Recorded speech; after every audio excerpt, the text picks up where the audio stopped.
gentiment, hein. Et puis, j'ai fait tout droit, je vais sortir par la porte. Non mais... Salut à tous, c'est Vince et aujourd'hui on se retrouve dans une nouvelle Vince News. Alors qu'est-ce qui s'est passé cette semaine d'incroyable Eh bien déjà on a réitéré la collaboration avec Nassim, youtubeur muscu qui était venu déjà à Paris une fois. On a filmé son entraînement, rappelez-vous, je vous en avais parlé, etc. Qui était important, rappelez-vous d'oser demander pour les collaborations, etc. Et aussi j'avais fait donc récemment une interview sur sa chaîne parce que c'était quelqu'un qui était passé par plein d'étapes intéressantes, c'était un entrepreneur, c'était quelqu'un qui avait de la volonté.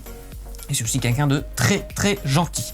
Donc voilà, pour Nassim, et donc ça, il a réitéré. Alors pourquoi je vous raconte ça finalement, puisqu'on a été encore une fois du coup commandité par Nassim pour le filmer. Cette fois-ci à un événement qui a été organisé par Optimum Nutrition, qui est donc une marque de compléments alimentaires, tout simplement pour sportifs. Et donc on est allé dans un hôtel de ouf de 4 étoiles avec un super décor. Je vais vous montrer donc en parallèle des images, et puis bien sûr je vous mettrai dans la description le lien de la vidéo sur la chaîne de Nassim, forcément. Et donc il nous a commandité pour faire donc la captation son, la captation image vidéo. Et alors il y avait un photographe présent sur l'événement, du coup moi je me suis pas du tout chargé de la partie photo, de la communication et du montage bien sûr. Donc voilà, le but c'était vraiment de le suivre dans ce moment, dans cet événement, et qui montrait notamment un nouvel athlète qui était de nouveau sponsorisé, qui est donc Antoine Fombonne. Antoine Fombonne que vous avez sûrement vu si vous avez vu mon vlog du salon du fitness, une de mes premières vidéos sur ma chaîne. Voilà, un youtubeur aussi très sympathique qui, pareil, à la tchatch, à la volonté. Finalement, même s'il parle pas des mêmes choses que nous, ces deux youtubeurs, parce que donc voilà, ils sont plus orientés forcément monde du sport, du fitness, muscu, etc. Et bien, c'est aussi des gens, des entrepreneurs et des gens qui créent des formations en fait pour des gens, puisqu'à terme eh bien, ils vendent aussi leur service en tant que coach sportif pour amener les gens vraiment à un autre niveau. Et donc ça c'est vraiment intéressant puisque nos démarches finalement se ressemblent. Et donc voilà, c'est toujours intéressant de faire des collaborations même si les gens ne travaillent pas directement eh bien, dans notre corps de métier. Alors je vais vous raconter quelques petits trucs sur cette rencontre, puisqu'il y avait notamment un moment où on devait filmer dans une salle à moins 18 degrés. Alors oui, donc c'était, rappelons-le, au Cube Hotel dans le 18e à Paris, donc pareil, hôtel 4 étoiles, voilà. Et il y a une salle en fait à l'intérieur où il y a voilà, un trône en cube, des bacs de glace avec des chaussures glacées, c'était très design, très graphique avec des néons partout. Alors juste le problème des néons c'est que ça scintillait, il y avait du flicker, ça c'était très chiant, et même si on changeait la fréquence, la vitesse d'obturation, ça changeait rien. Donc dans ce cas là, mettez vraiment à 1/50e, vous restez à 1/50e et vous utilisez des plugins tels que des flickers de Revision je crois, en tout cas je vous mettrai le lien dans la description si j'y pense aussi, qui est un plugin qui permet justement d'effacer ce scintillement, alors de manière plus ou moins efficace, mais c'est toujours mieux qu'avoir des gros trucs noirs très chelous. Et donc dans cette salle, ce qui était spécial c'est qu'il faisait moins 18 degrés, voilà. Rien que ça finalement. Et c'était marrant en fait parce que les organisateurs avaient un peu pitié de nous et du coup ils nous avaient passé des doudounes et des gants parce que notamment moi j'étais venu en chemise en mode j'étais pas du tout prévenu de ce qui allait se passer, et je peux vous avouer que rentrer dans la salle, ne serait-ce que rentrer dans la salle moins 18, ok, ça fait un choc thermique. Mais alors pourquoi je vous en parle? Je vous en parle aussi parce que il faut penser matos, voilà, on est en train de filmer en tant que vidéaste et on pense forcément matériel. Alors nous on avait le luxe et la chance d'avoir vraiment deux boîtiers pour filmer, donc mon 5D et le 700D d'Antoine, et ça nous permettait en fait de faire un roulement entre les deux, et du coup on a décidé eh bien, que le 5D ne filmerait pas, ne rentrerait pas dans cette boîte de glace et qu'il n'y aurait que le 700D, d'abord parce que c'est une salle qui est vraiment petite et forcément avec tous les invités qu'il y avait pour l'événement, eh bien voilà, on était un petit peu collés serrés et c'était difficile donc d'être à deux caméras à l'intérieur, et aussi parce que quand on a fini de filmer dans un endroit froid et qu'on revient à une température ambiante, en plus en l'occurrence là c'était l'intérieur de l'hôtel qui ça devait être chauffé entre 24 et 25 degrés. Quand on revient en fait à une température ambiante, puisqu'on passe de moins 18, vraiment il y a un écart très important, eh bien il va y avoir de la condensation qui va se créer sur la lentille, et ça vous pouvez essuyer sans arrêt le devant de la lentille. Alors bien sûr il faut le faire avec des chiffons microfibres, pas vos gros doigts, et de toute façon il y aura de la buée et donc l'image sera inutilisable parce qu'il y aura vraiment un écran de fumée comme ça, un vieil effet dégueulasse. Et du coup nous on avait la chance d'avoir donc l'autre boîtier avec l'objectif qui était complètement sec, et du coup on pouvait repartir tout de suite pour enchaîner et filmer donc la séance du sport avec Nassim sans vraiment attendre en fait que l'objectif sèche. Et le mieux en fait c'est vraiment de tout nettoyer à ce moment-là. Vous prenez 5 minutes pour tout nettoyer, essayer d'essuyer vraiment le maximum d'humidité. et vous laissez reposer votre objectif à l'air frais. Voilà, c'est le mieux à faire. Mais là, ouais, c'était trempé. Le rig était trempé aussi. C'était bon. Après, l'expérience était marrante. Mais voilà, après, il faut savoir que le 2405 Mark II, il est pas mal tropicalisé, il résiste bien à l'eau. Le 5D aussi. Le 700D, forcément un peu moins. Mais il a survécu, je vous rassure.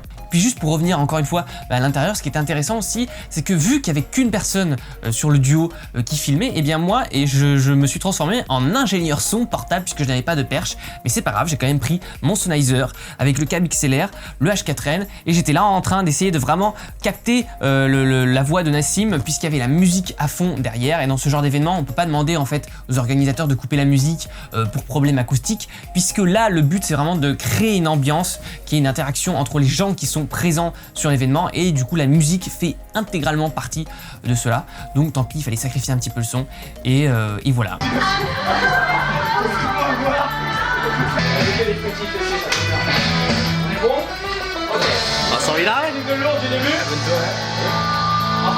Quelque chose aussi de très important, parce que après donc on s'est retrouvé dans une petite salle type vraiment mini salle de fitness où il y avait très peu de place là aussi, et ce qui est important de prendre en compte, c'est les autres vidéastes et les autres photographes.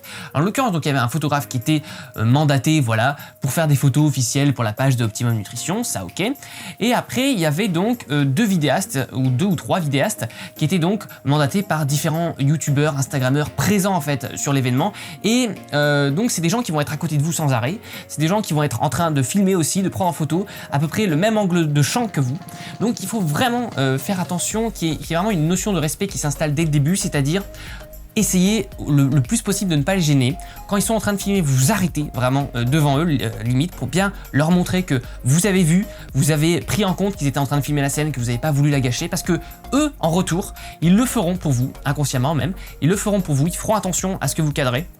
Ils se mettront pas devant. Forcément, quand il y a un événement dans ce genre de truc, il y a beaucoup d'improvisation. Voilà, à un moment où Nassim porte quelqu'un ou je sais pas quoi, ça va très vite. Et bien forcément, vous allez avoir un caméraman qui va passer devant le champ ou quelqu'un qui va pas voir. Et bien, ce n'est pas grave, ok. Ce genre d'événement pour les gens pour qui vous filmez, c'est un moment où ils s'amusent. Donc le but, c'est vraiment pas de tout chorégraphier de A à Z, de mettre en scène en mode toi le figure en bas à droite, tu te pousses un petit peu. Non, on n'est pas du tout dans cet état d'esprit. Il faut être très relax, très détente, prendre sur soi aussi quand voilà, il y a un caméraman qui passe devant, etc. Bon, ce n'est pas grave. Et puis, il faut pas en fait voir les autres vidéastes, les autres photographes comme des concurrents. Ce sont vraiment justement, ça peut être des alliés parce que d'abord vous pouvez discuter avec eux pendant les pauses et donc vous échangez des conseils matos, conseils techniques et puis conseils réseau aussi éventuellement, ça c'est très important. Et parce que voilà, ils vont vous permettre aussi d'avoir des opportunités de filmer à des endroits ou vous donner des idées de cadrage. Donc il faut vraiment pas les voir comme des ennemis, des concurrents à battre. Non, c'est plutôt des gens, il faut plutôt s'entraider puisque aussi l'équipe vidéo, l'équipe des techniciens comme ça, qui va être souvent excentrée par rapport aux autres qui soit se connaissent déjà, soit font partie vraiment, une partie intégrante de l'événement et du coup sont entre eux, et bien vous allez souvent finir entre vous, surtout pendant les pauses, pendant que les gens se changent, etc.